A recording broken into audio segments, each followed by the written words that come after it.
Subscribe करें GST platform YouTube channel को और बेल आइकन प्रेस कर लें जीएसटी और इनकम टैक्स की वीडियोस सबसे पहले देखने के लिए। Good morning friends, GST platform के यूट्यूब चैनल में आप सभी का स्वागत है। जी हाँ friends, most awaited news GST council की 43rd मीटिंग, इसकी डेट और इसका जो एजेंडा है वो अब अनाउंस कर दिया गया है कि क्या-क्या चीज इस जीएसटी काउंसिल की मीटिंग में होने वाला है और किस दिन ये मीटिंग होगी। काफी लोग इस जीएसटी काउंसिल मीटिंग के भरोसे बैठे हुए हैं अपनी रिटर्न्स को फाइल करने के लिए। पूरी डिटेल्स आज की वीडियो में मैं आपके साथ शेयर करने वाला हूं। इसके डिटेल्स में जाने से पहले आपके लिए एक जरूरी इंफॉर्मेशन ये है कि जीएसटी अपील फाइलिंग के जो रूल्स हैं और उससे रिलेटेड जो प्रोसेस है, इसकी ऑनलाइन ट्रेनिंग सेशन ऑर्गेनाइज करी गई है 23 मई 2021 यानी कि संडे को दिन में 11 बजे से 2 बजे तक। अगर आपको जीएसटी के अंदर अपील फाइलिंग सीखना है तो आप इस सेशन के लिए रजिस्टर कर सकते हैं इन नंबर्स पे कॉल करके। अब देखिए, जो ये मीटिंग होने वाली है ये होने वाली है 28 मई 2021 को दिन में 11 बजे से वीडियो कॉन्फ्रेंस के थ्रू ये मीटिंग होगी। ये मीटिंग जो होगी ये इसीलिए इंपॉर्टेंट है क्योंकि ये 6 महीने के बाद हो रही है। इससे पहले जो मीटिंग हुई थी वो हुई थी 5 अक्टूबर 2020 को, 42nd जीएसटी काउंसिल। अब इस मीटिंग का क्यों इंपॉर्टेंस है इसको समझिएगा। काफी सारे लोग जीएसटी के अंदर एमनेस्टी स्कीम की वेट कर रहे हैं। सर, ये एमनेस्टी स्कीम क्या है? एमनेस्टी स्कीम जो है ये आया था कोविड 1.0 के टाइम पीरियड में, जिसमें ये बताया गया था कि आपकी रिटर्न कभी की भी पेंडिंग हो, आपको एक डेट दे दिया जाएगा। Up to that specified date अगर आप अपनी जीएसटी की रिटर्न फाइल कर देते हैं तो उसके अंदर आपकी जो लेट फीस है उसे कैप कर दिया गया था 500 रुपीज तक। यानी कि जुलाई 17 से लेके, अगर मैं सही हूं तो जनवरी 21 तक की रिटर्न्स के लिए ये जीएसटी की एमनेस्टी स्कीम आई थी, जिसके अंदर लेट फीस को कैप कर दिया गया था अगर आपने उस स्पेसिफाइड डेट तक रिटर्न को फाइल कर दिया है। अब हुआ क्या, इस एमनेस्टी स्कीम के आने के बावजूद भी काफी सारे लोगों की रिटर्न्स जो हैं वो फाइल नहीं हो पाई, तो दोबारा से जीएसटी एमनेस्टी स्कीम की डिमांड जो है वो उठने लगी थी। तो बहुत ज्यादा चांसेस है इस बार 28 मई 2021 को जो जीएसटी काउंसिल की मीटिंग होने वाली है इसके अंदर जीएसटी एमनेस्टी स्कीम 2.0 जो है उसे अनाउंस कर दिया जाए और इसके अंदर जीएसटी की लेट फीस को कैप भी कर दे सरकार। लेकिन अभी भी ये चीज समझना होगा कि अगर आपको जीएसटी के अंदर एमनेस्टी स्कीम मिल जाती है और आप अपनी पेंडिंग रिटर्न्स फाइल करते हैं तो क्या उसमें आप इनपुट टैक्स क्रेडिट का बेनिफिट ले पाएंगे?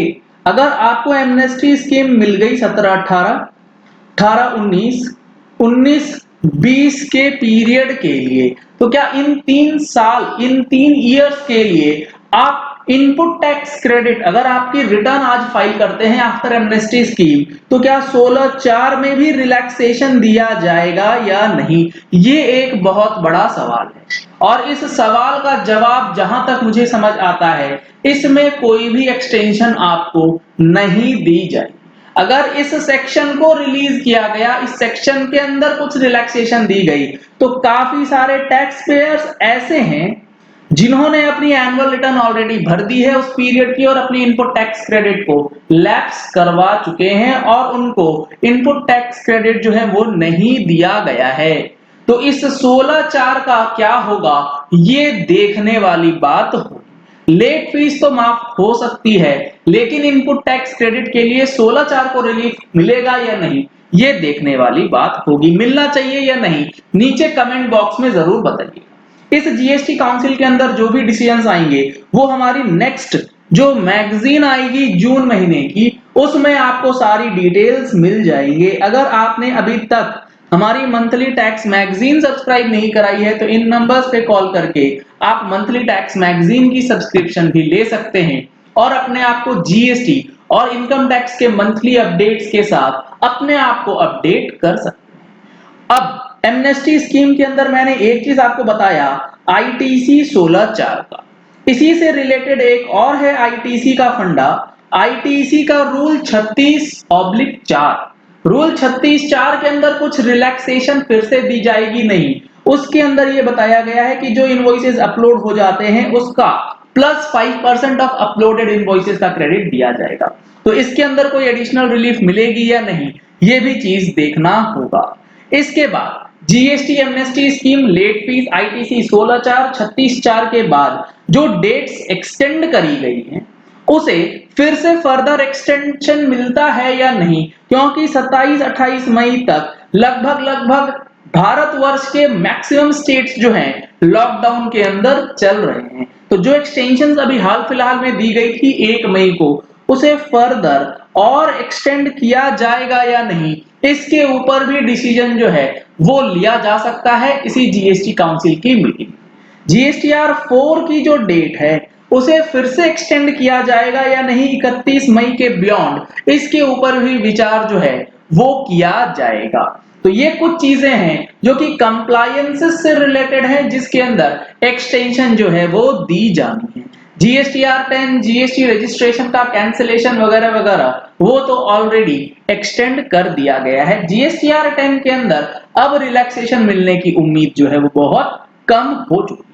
इसके बाद जीएसटी से रिलेटेड जो कुछ रेट्स के लिए अमाउंट है, जो कुछ रेट्स का इशू है, जो कि कोविड से रिलेटेड इक्विपमेंट्स है उसका एग्जेम्पशन होगा या उस पे जीएसटी के रेट्स को कम किया जाएगा, इस पे भी डिस्कशन होना है। एग्जेम्पशन का तो चांसेस बहुत ज्यादा कम है, लेकिन जीएसटी के जो रेट्स हैं उसे रिड्यूस जरूर किया जा सकता है for the benefit of common citizen.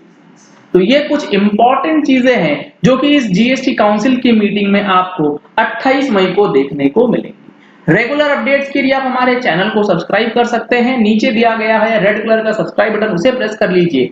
साथ में जो बेल आइकन है उसे दबा लीजिएगा, ताकि जैसे ही कोई नया अपडेट इस काउंसिल मीटिंग से रिलेटेड आए आप तक इंफॉर्मेशन पहुंच जाए।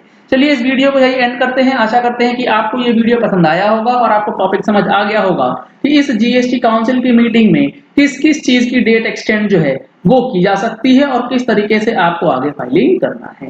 Thank you and have a nice day. Subscribe करें जीएसटी प्लेटफॉर्म यूट्यूब चैनल को और बेल आइकन प्रेस कर लें जीएसटी और इनकम टैक्स की वीडियोस सबसे पहले देखने के लिए।